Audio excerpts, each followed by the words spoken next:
Practical wisdom for modern witches with your host, the Witch of Lupin Hollow. Good morning, modern witches. Welcome back to the Witch of Lupin Hollow YouTube channel. So today is March 17th, and I want to talk about culture and ritual and celebration, and how modern witches can connect with the ancient concepts of the Sabbats and other pagan ideas that we follow today. So you may be familiar with the concept of the Wheel of the Year, which basically is a set of 8 holidays, which divide the year pretty evenly. So there are 4 fire festivals, which are Imbolc in February, Beltane in May, Lammas in August, and Samhain in October. And then in between those 4 holidays are the equinoxes and the solstices. So there's the spring equinox in March, which is just coming up in a few days here, which is also known as Ostara. There's the summer solstice in June, which is also known as Letha. There's the autumn equinox in September, which is known as Mabon. And then there's the winter solstice in December, which is known as Yule. So there's these 8 holidays that divide the year up and that mark the passing of the seasons. At their heart, all 8 sabbats are really about the seasons. But of course, that's especially the case for the equinoxes and the solstices, because they're literally marking the passage into the new season. So the spring equinox is probably, I think, one of the easiest sabbats to really connect with, because it's one of those that we can see very easily that, you know, the season is changing. In most of the Northern Hemisphere, you know, we are starting to get warmer days, we're starting to get flowers blooming, trees starting to turn green. So it's easy to connect with because it's easy to see. But it's also easy to connect with, of course, because most of the, you know, mainstream or Christian world is also celebrating holidays. The most notable being Easter, but, you know, Passover tends to be this time of year as well. You know, there are other spring holidays around the world. So it's one of those holidays that's kind of easy to connect with because a lot of people are also celebrating around you in one form or another. And the reason that I wanted to talk about this topic today is actually because of a TV show. So you might be familiar with the show American Gods. It's a Starz show, and it was based on a book by Neil Gaiman called American Gods. And basically it's about this really interesting concept that gods are both formed because we believe in them, and that we believe in them because they are formed. It's sort of this cyclical nature of the relationship between the worshiper and the god. And so it's a very, very interesting concept. But there's a new season coming out, and so I was just getting caught up on the last few episodes. And without spoiling anything for you, if you haven't seen the episodes yet, the season finale of season 1 features the goddess Ostara, which is the goddess that the spring equinox is named after. And basically, Ostara is a Celtic goddess. She's the goddess of the spring, the goddess of dawn. She is, you know, all about rebirth and new life and fertility. And those are the themes of the spring equinox, just naturally, right? Even if we don't assign any spiritual belief to it, the spring equinox is about, you know, the world coming back to life again. It's about rebirth. It's about, definitely about fertility, about, you know, the earth is blooming. It's starting to produce fruit and flowers in abundance. And those are things that we'll celebrate more in the summer and as things become even more abundant, and in the fall for the harvest. But in the spring is when it really starts. And so the themes of the season, the spiritual themes of the goddess, or just the idea of her, I think are pretty easy to connect with regardless of, you know, your own spiritual beliefs. And of course, these themes are also pretty common even in other cultures' celebrations of this time of year, such as Easter, of course. So there's this interesting parallel between the spring equinox being all about rebirth and new life, and Easter being about the resurrection of Christ. So from a Christian perspective, this time of year parallels, the journey of Christ. So it's really a very interesting time of year because we have all these different themes that come out in different ways for, various religions and spiritualities, but really, have all kind of the same roots. So the thing is that these 8 pagan sabbats, they are fascinating. They guide us through the year. If you do feel really connected to the seasons, they may be easy to connect with. But from a modern perspective, a lot of the concepts of, these equinoxes and solstices, of these holidays or celebrations, they are ancient ideas and they don't always relate to our modern lives very well. And that's simply because we don't live in tune with the seasons anymore.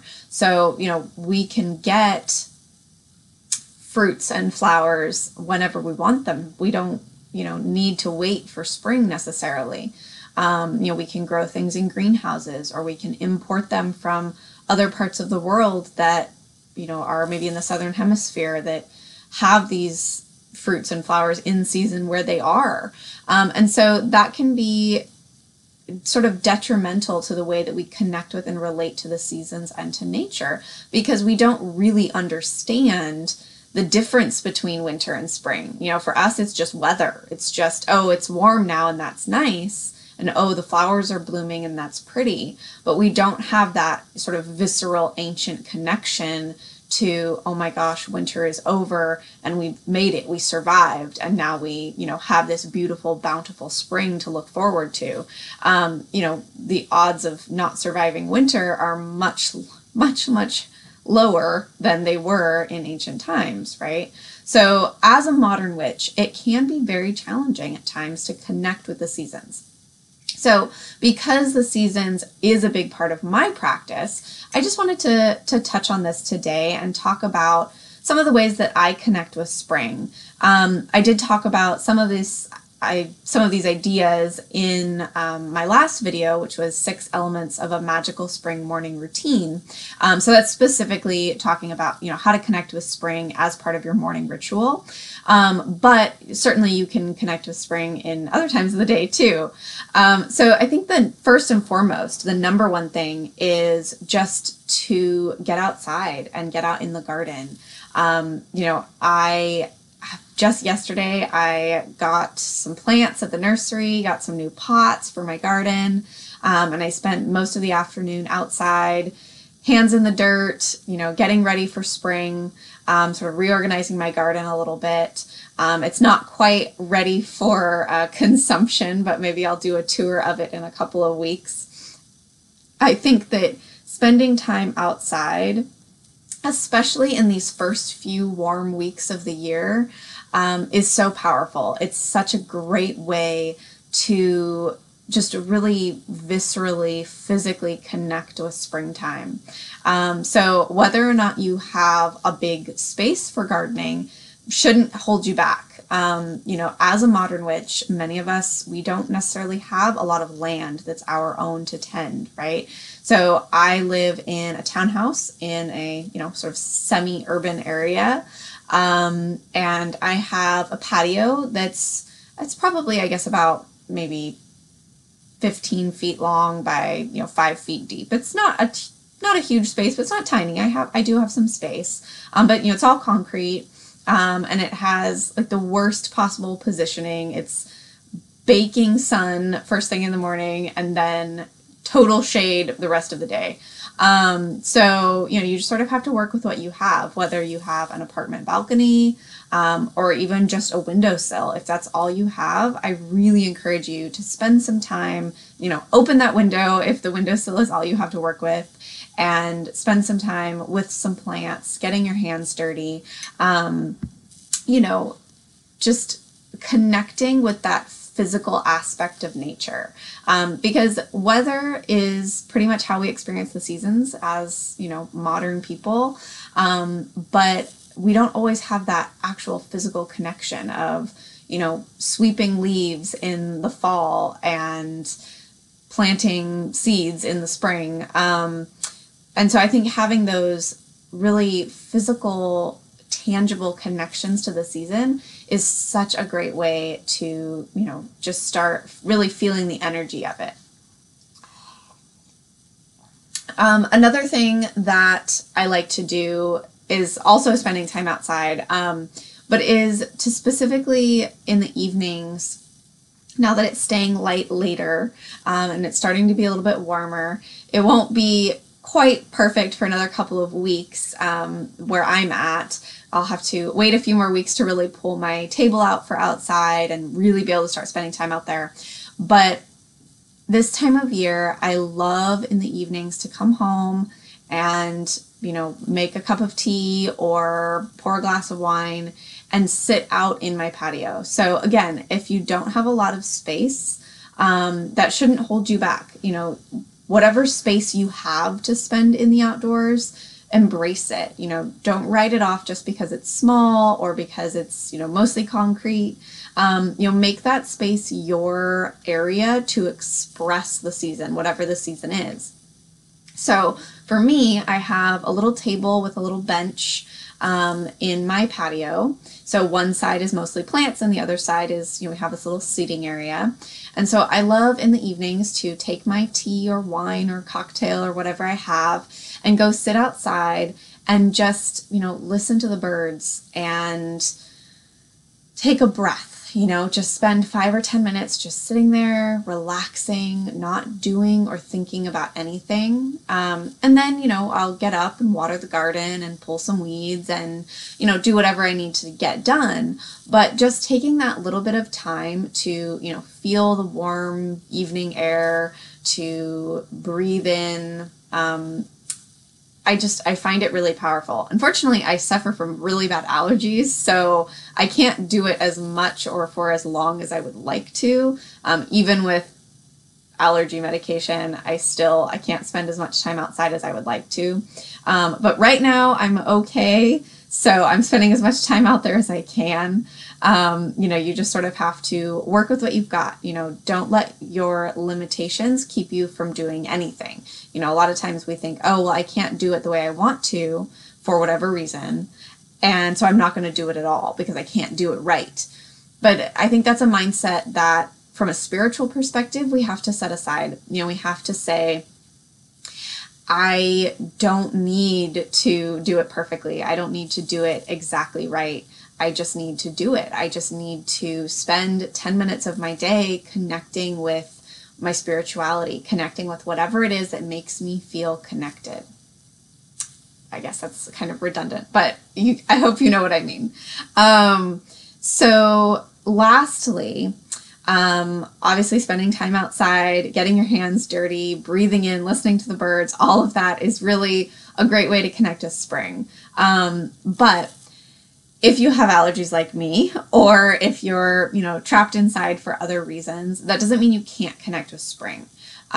So a great way to think about this is to start incorporating springtime, herbs, flowers, whatever it is that you're working with into your mundane tasks. So for example, maybe you are, preparing lunches or breakfasts for the week, right? It's Sunday, so you're going to do some meal prep.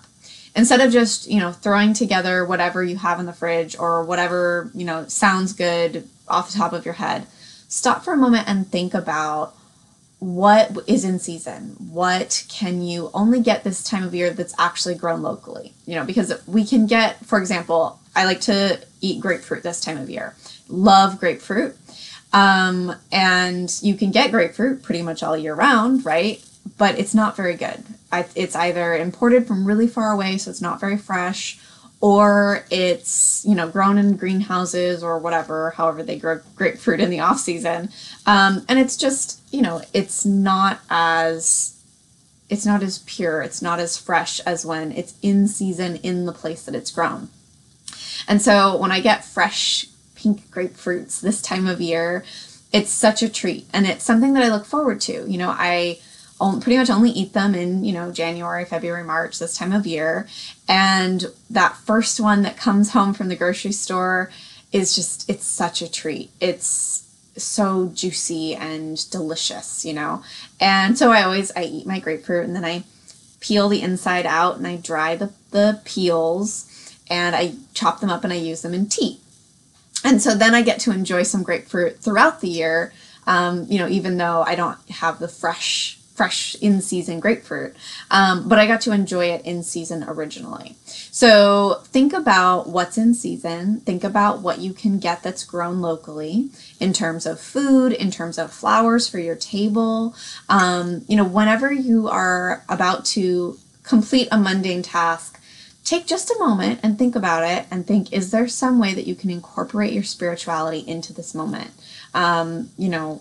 This applies to so many things. I was just talking to a client the other day about how she didn't have a lot of time for ritual bathing. And so we were talking about how, although sometimes we can't do the things we love to do, and then we, like I said, we feel like, well, I can't do it right, so I'm not going to do it at all. Instead of having that mindset, sometimes it's helpful to just think about, well, how can I incorporate this in a different way? How can I incorporate the experience I want to have into, my mundane, everyday, daily life? And so in terms of ritual bathing, something we came up with was, as you are washing your hands, or as you are even washing the dishes, when you have your hands in the water and it's warm, and maybe you use a soap that has a particular essential oil in it that you love, or whatever it is that you're incorporating, you can take that moment to have not quite the same experience as a full ritual bath, but you can have the experience of feeling the water on your hands, clearing your mind, because you're doing sort of a mindless task in the moment, and so your mind is free for spiritual mindfulness. And the same applies, to connecting with the seasons and these ancient pagan sabbats. It's just about taking a moment to think, how does this actually relate to my real life? How can I incorporate this season or the theme of this sabbat into my modern reality? So those are a few ways that I like to connect with Ostara, or the spring equinox. Comment below and tell me how you connect with Ostara. I would love to hear about your celebrations and what the spring equinox means to you. If you need more ideas for how to connect with Ostara, how to celebrate it, recipe ideas, magical correspondences, rituals, all of that, I do have the Modern Witches Guide to Ostara online course, which is part of the Lavender and Lupin School of Magic, which is just an online school that I run with my friend Serena from Lavender Moon. So we're two, practicing modern witches, and the school is just full of courses that's, they're packed with information from our own practices, how we celebrate the seasons and the sabbats. So the link for the course is below. So feel free to sign up for that or ask any questions about it if you have them. The course is self-paced. It's really easy to go through and learn all about the season and how you can celebrate it as a modern witch yourself. So comment below, tell me how you're celebrating the spring equinox, and don't forget to subscribe to the channel so that you can be notified whenever I post a new video. I put one out every week. All right, I will see you next time. Happy spring equinox.